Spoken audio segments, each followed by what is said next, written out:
Rainbow Family Life Stories by Jodey Bateman.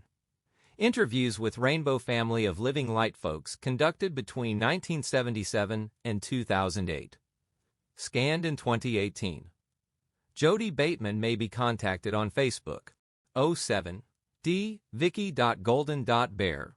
Rainbow Untogetherness. Interviewed at the Arizona Gathering in 1979. Vicki is one of those who were arrested at the 1975 Arkansas Gathering. She told her life story at the Arizona Gathering in 1979.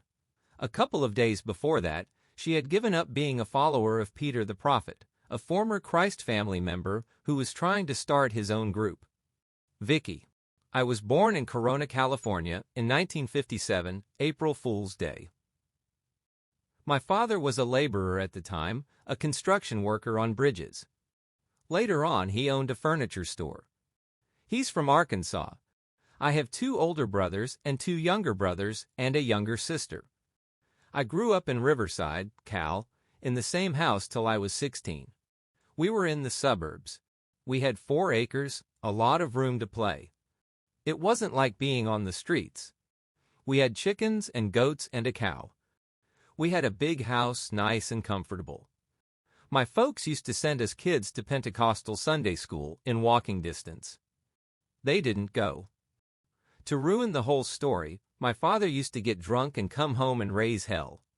So my mother and father got divorced when I was around 9 or 10. My father tried to molest me around then. Then my dad started going to Alcoholics Anonymous and realized what he was doing to me was wrong. We started praying together to make him stop doing what he was doing to me. We knew it was sick, it was freaking me out. He quit drinking and got really into God. This was the time I started getting heavily into church and God and being saved by Jesus Christ. I used to love going to church, every meeting Sunday morning, Sunday night, Wednesday night, Friday night. I had medals for memorizing the most scripture verses. I spoke in tongues a lot and sang in tongues. It was real for me then. It could be now if I got into it. It was so high, man. I felt like a feather when I walked out of church. My favorite part of the whole meeting was singing. But the sermons bummed me out, except the revivals would be fun. Then my father started smoking pot and hash and got remarried to a lady with 2 kids. My older brothers were getting heavily into dope and women, growing their hair long, freaking my mother out. She would find their fits, needles, and drugs, and they would be sniffing glue. Then my mother found another boyfriend in a bar, which was really a bummer for her. They didn't get along too well. He was always drunk. When I got about 12, we got a donkey. Riding the donkey was really fun for about 2 or 3 years. Me and my girlfriends would go up in the hills and go skinny dipping and ride horses, and that donkey of mine. That was my favorite thing then. After about 12, I started getting out of the church and into the world. I wanted to smoke dope and have fun. My brother was a big pot dealer. He'd deal hundreds of pounds at a time. I was getting into hanging around with my girlfriend and getting stoned. I started fighting with my mother a lot. She didn't like me hanging out with my girlfriends. We would hang out with boys, but I didn't want to make love to anybody. I was waiting for a lover. My mother got pregnant by her drunk boyfriend and had the baby, but he wouldn't marry her. He continued to stay around the house. He lived off of us and wouldn't work. He would bring his 3 sons, by his last marriage, over and we would smoke dope in the garage where my brother's room was and smooch and play around all night. My father had moved to a farm in Northern California and had goats, and in the summers kids would go and stay with him. He grew the best pot I ever smoked. He was starting to take acid and get into orgies. I became like the mama of the house where my mother lived. I had to cook and clean up and take care of my little brothers, or I couldn't go out and party. Everybody liked my cooking better than my older brothers. I had stopped going to church completely by the time I was 14. I was starting to drink a little at my girlfriend's. Then one of my brother's friends had just gotten out of reform school. He didn't have no place to stay. My mother took him in. She had a good heart. She was always taking people in off the street. I fell in love with my brother's friend. Me and him was smooching a lot. We started making love. I was a virgin until then. It freaked my mother out. My father knew what was happening and talked my mom into taking me to the doctor to get birth control pills. So my boyfriend was with us for 6 months and then got a job and moved in with his buddies. I started spending every weekend with them, smoking dope and eating acid and making love. My boyfriend was a musician. He played guitar and harmonica. His best buddy played drums. We had our little clan and we did a lot of music. I sang and danced. We had so much fun. Those were my funnest days. I was around 15. I still had duties cleaning and cooking at home. Then, when I was 16, my mother sold the house and moved north. I stayed and moved in with my boyfriend and my older brother. So I went to school, a little while not long. My boyfriend was going to college then, and I ended up hanging around college with him. We started getting into orgies, making love to other people. It started when my boyfriend Lance went up north and made love to my father's wife. Then he met this good buddy at college who lived in a canyon on a dirt road with spring water. So we went to visit Lance's buddy. We dropped acid and I ended up falling in love with Lance's buddy Jay, I thought. Me and Lance moved into the buddy's house. All these gypsies from the road moved in and I quit school. I was 17. We had fun. I started eating Jimson weed a lot. Then I started hitching a lot with Lance's buddy Jay and my girlfriends around California. Me and Jay went to Mexico for a month, and I realized then I couldn't stand him no more. He was trying to own me. I took off with some other buddies to Arizona in a pickup.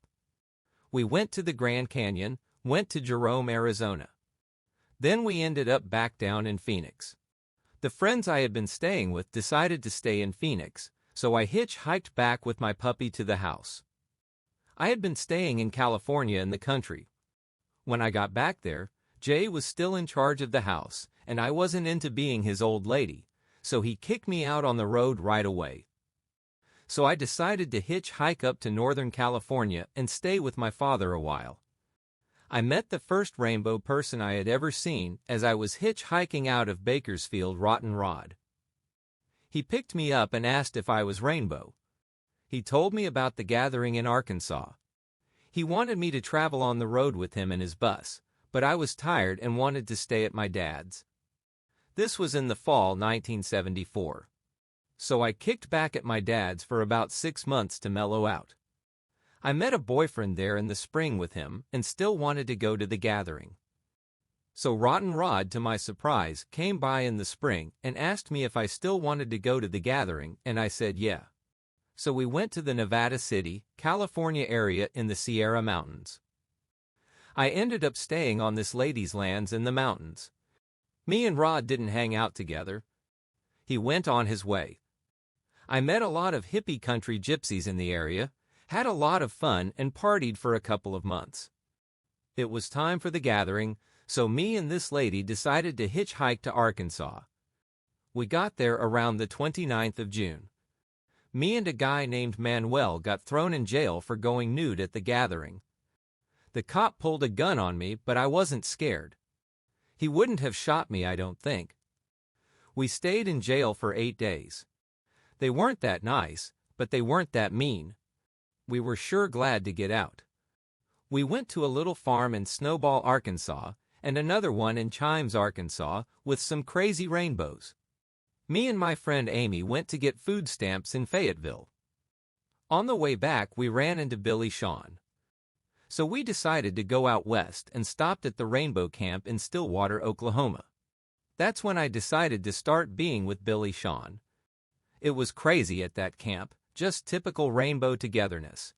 I had a good peyote meeting, and me and Billy Shawn headed west and ended up in Houston, Texas. Me and Billy decided to hitch to the peyote fields alone. We hitchhiked in and slept there for 2 nights and had some intense trips come down in the fields. We ran out of water, got dehydrated, Had to walk out of the peyote fields with holes in my moccasins. I was full of cactus prickles from picking peyote. Me and Billy both had staph. We then hitchhiked to Jemez Hot Springs, New Mexico, to eat all the peyote we had picked and mellow out. We took a lot of hot baths and sweats and ate the peyote and healed ourselves. It was August 1975. We decided to go pick apples.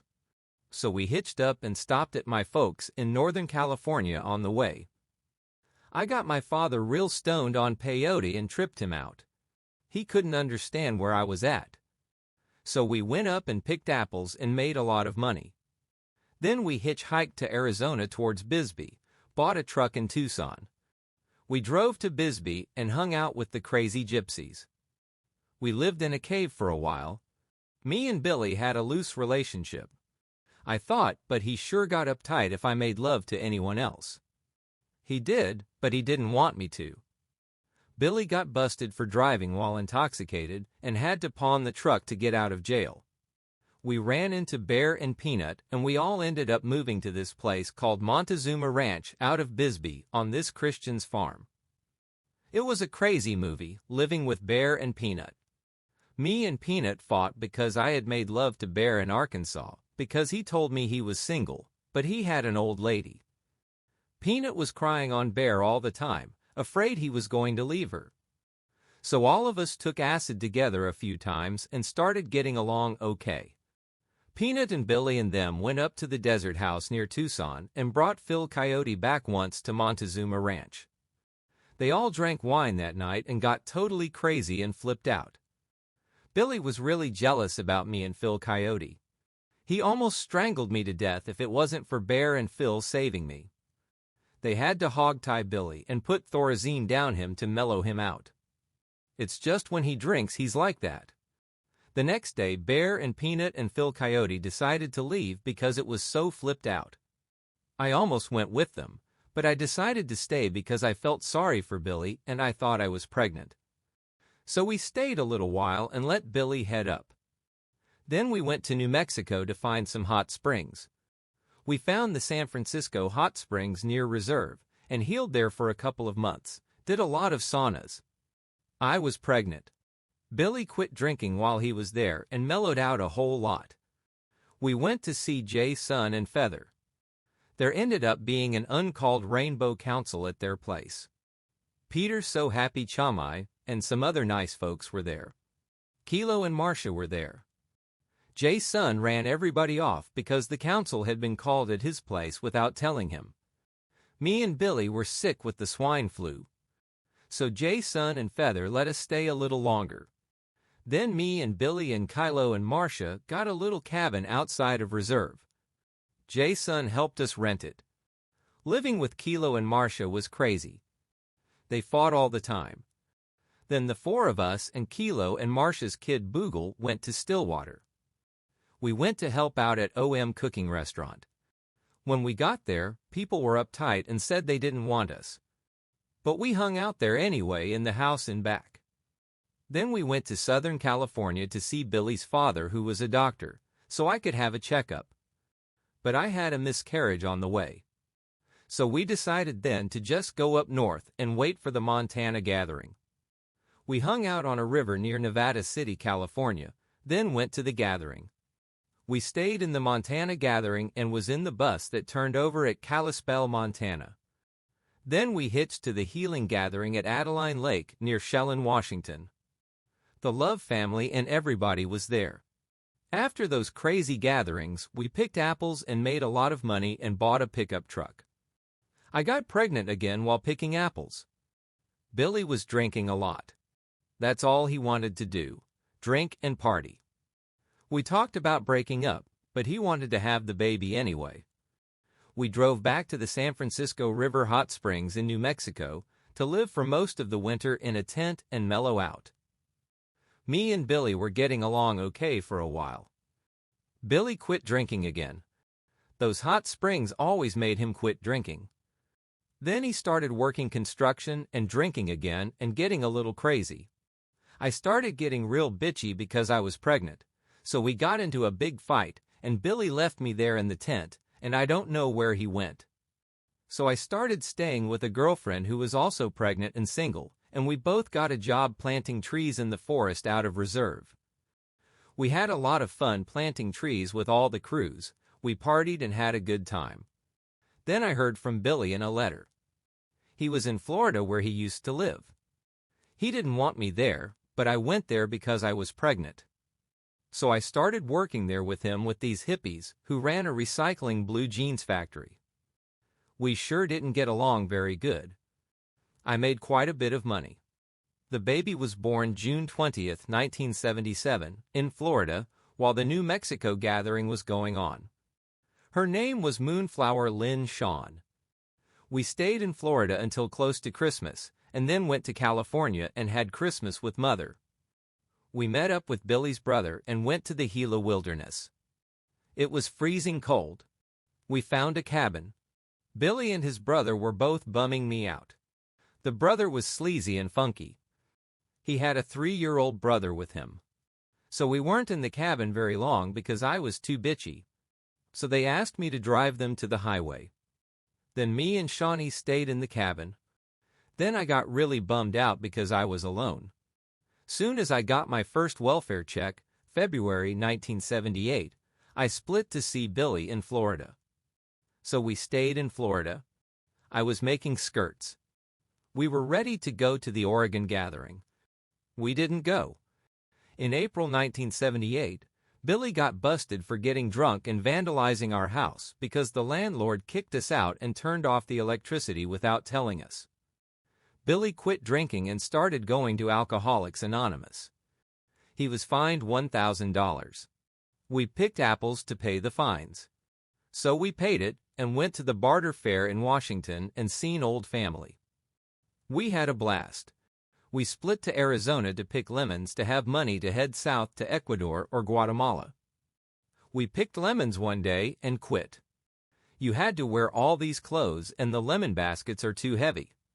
Then we went to Healing Waters at Eden before Thanksgiving. We got burned out by their trip and went to pick peyote in Texas. We took the peyote back to Eden. We were brewing peyote in the kitchen, and the security camp family showed up. We had a hell of a party for about a week, flipped Eden out. We had Thanksgiving at the Peace Camp near Eden. After Thanksgiving, me and Billy went to Tucson to work. We stayed at the house where Shepherd and his cult family were, and the Wilderness family was there too. It was nutty. I got a job in a topless bar. I had a good time making money. Me, Billy, Janet, Shatay, and Faith got our own place. Billy was working construction. Buckwheat was working construction and living with us. I was going to Guatemala, but Jimmer came and worked a week, and we all decided to go to Hawaii. I met a lady in Hawaii that would have helped me go to Japan to be a nude dancer for 4 days for $700, but I didn't have the right connections for that.